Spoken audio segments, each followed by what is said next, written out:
Hey guys, happy Faith Friday. It's beautiful out here in Northwest Ohio, so I decided to shoot outside. It kind of, it goes along with the teachings. This series is all about, Jesus' teachings on the mountain. And if we look behind us, it kind of looks like we're on a mountain, looking off into the sky. So it's kind of a neat atmosphere for this video, I thought. But we're going to continue our series today. Today we're going to be going into more about relationships types of things. Last week we talked more about attitude things, salt and light, law of Moses, and anger. And I apologize first for any sound. I live in the country and there are tractors out all over right now, so I'll try to boost the audio after I shoot this so you guys can make sure and hear me. I will not put in any music in behind me though, so that you guys can't understand me. But we're gonna jump into today's teachings. Today we're gonna go over three things again in this sermon that Jesus taught on the mountain. And for those of you that don't know, in Matthew chapter 5, Jesus takes a whole bunch of people up a mountain, has them sit down, and he just preaches to them. So that's what this series has been about, and we're going to be teaching you another three things today. So the first thing Matthew titles is marriage. You know the commandment which says, be faithful in marriage, but I tell you that if you look at another woman and want her, you are already unfaithful in your thoughts. If your right eye causes you to sin, poke it out and throw it away. It is better to lose one part of your body than for your whole body to end up in hell. If your right hand causes you to sin, chop it off and throw it away. It is better to lose one part of your body than for your whole body to be thrown into hell. So basically it's just saying, Jesus is saying, marriage is strong. When you're married in the eyes of God, you are making a bond there, and you are making a patent with each other to belong with each other and to be faithful with each other, no matter what. And he's also saying too, we're in a life nowadays where you pull up social media, Instagram, and you can fall into the trap of just getting sucked in looking through pictures of women in bikinis. It's a very popular thing. Many women make a lot of money off Instagram for just posting very lustful pictures. And the fact is, if you're married, Jesus is saying here, even married and just looking at another girl lustfully other than your wife, or if you're a girl watching this other than your husband, it's a sin. And Jesus is saying that's already being unfaithful. He's basically, and he's not saying either to chop off any body parts. He's not saying to chop off a hand or poke your eye out. Basically he is saying get rid of the temptation, whatever is causing you to make this sin. In these days, in this day in our life, it is social media a lot of times. So what I've had to do personally is go through social media recently and just unfollow a lot of people posting lustful things, and to try to reprogram my mind and reprogram how myself works, which is hard because us being guys, it's difficult. We see a woman, we think lustful thoughts. It's just how we think. And it's a process of, just trying to reprogram our minds. And that takes time. It's wired in our brains as a sinful nature for us men to just naturally be animals and want sex and want that, desire. But we have to be stronger and fight that. And especially when married, because that's really what Jesus is talking about here. When you're married, that is when this really goes into effect and really applies to you. And he's also, saying just stay faithful to your wife, no matter what. The next thing we're going to talk about is divorce. Matthew just titles this as divorce. You have been taught that a man who divorces his wife must write out divorce papers for her. But I tell you not to divorce your wife unless she has committed some terrible sexual sin. If you divorce her, you will cause her to be unfaithful, just as any man who marries her is guilty of taking another man's wife. And once again, Jesus is saying here, marriage is strong in the eyes of God, and marriage is something not to divorce. It is something not to divorce unless there is some great sexual sin committed, like your spouse cheated on you with another woman or man. That is something that Jesus said divorce can be used for that. But most things Jesus says here can be worked out. Divorce is something that you really should work out for the sake of your marriage, for the sake of your spiritual health, and not just that, but if you guys have kids.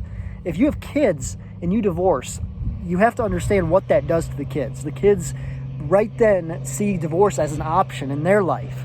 And when they see that as an option, as they grow up, they may also take on some bad habits of their parents then. One thing I've always been real thankful of is having parents that stayed together no matter what. And I was raised in a great family, and my parents stayed together, and our faith is strong in God, my whole family. And not just that, but we're such a close family. We care about each other, and we have this closeness to us. And divorce can just bring destruction to a family, to a marriage. It can destroy things because, God has you. When you marry somebody, you are telling God that I promise to be with this person till the end of times. And if you break that, that is a big punishment that God brings upon you then by bringing that onto your family and your ancestors and your kids after that. And it's an ongoing problem. So basically just stay married. You will have arguments, and Jesus says, basically work things out. Divorce is not the answer. Only unless some great sexual sin was committed. Then divorce, I guess, can be an answer. Jesus is saying, he/she is yours forever. Let's see here. The next thing we're going to go into is the third section, titled Promises. You know that our ancestors were told, don't use the Lord's name to make a promise unless you are going to keep it. But I tell you not to swear by anything when you make a promise. Heaven is God's throne, so don't swear by heaven. The earth is God's footstool, so don't swear by the earth. Jerusalem is the city of the great king, so don't swear by it. Don't swear by your own head. You cannot make one hair white or black. When you make a promise, say only yes or no. Anything else comes from the devil. Jesus has such a way with words. I mean, it's just the way he makes things just makes sense. You can't make a hair on your head turn white or black. Just like you should say, just like you should only say yes or no when making a promise, because you can't swear to God to make a promise, because that you can't control everything. So you could possibly break that, even if you're not meaning to.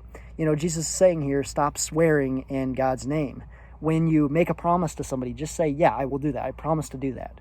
Or if you were accused of something, say somebody's mad at you for doing something and you didn't do it, and you're saying, I didn't do this. I promise you I didn't do this. Just stop there. Don't carry it on saying, I swear to God I didn't do this. Jesus is saying, don't do that. A lot of people are guilty, including myself. Just recently I've used this to try to protect a friendship with an old friend of mine, and sadly it didn't work. But I swore to God that nothing happened, and in God's eyes nothing happened. I said something to that matter, and I realize now, that I should have just said, no, I didn't do that. And if they don't believe you, it's on them. You may think like, oh, my promise does not seem as secure by not attaching a swear to it. What matters is it's secure in God's eyes. If that person doesn't believe you, the other person that you said that promise to, it doesn't believe you, then it's on them. It's not on you. God knows what you do and what you promise and what you think. He knows everything. There's no hiding things. So it doesn't matter what that other person thinks. It matters what God thinks. So remember that.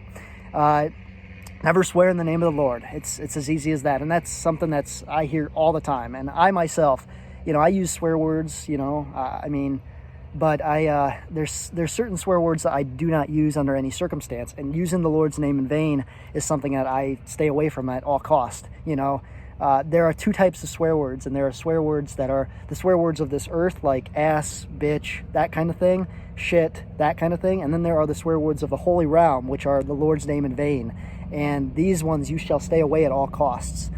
That's my personal view on it, and that's what I followed myself. But do what you think is right on that. Heaven is sacred. Don't ruin it with swear words. God made the earth, so don't swear by the earth. And only say yes or no when making a promise. Anything else comes from the devil.